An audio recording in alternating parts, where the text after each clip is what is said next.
I know that the continuing financial crisis is causing hardship and challenges for residents and businesses in our city. And that will be at the heart of our considerations as we plan for next year's budget. Like all councils across Wales and the rest of the UK, Newport City Council is facing its own unprecedented financial challenge.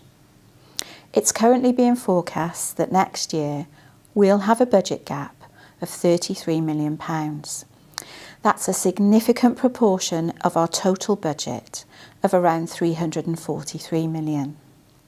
However, in the same way that households are facing rising prices, so are we.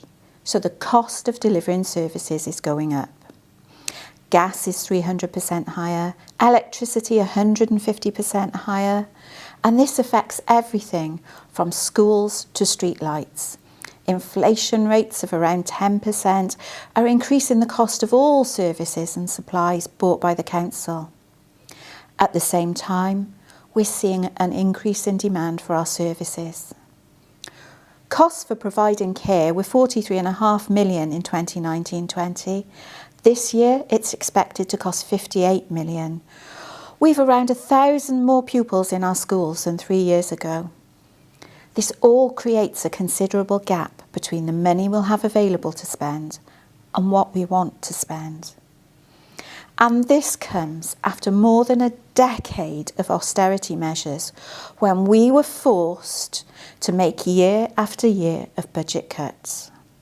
Since 2011, this council has made more than £90 million of savings and has greatly reduced its workforce. Our staff have done an amazing job delivering services with less resources. But this means that there are very limited choices. 2/3 of the council's budget is spent on schools, education and social care, the absolutely essential services. So there are very few options to make savings in these areas. My Cabinet will be considering savings proposals in December, and then we'll be asking you, the public, for your feedback.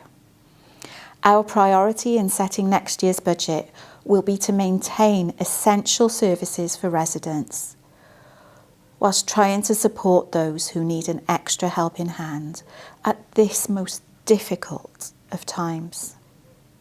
However, with the grim economic forecast that we're now facing, our options will be extremely limited.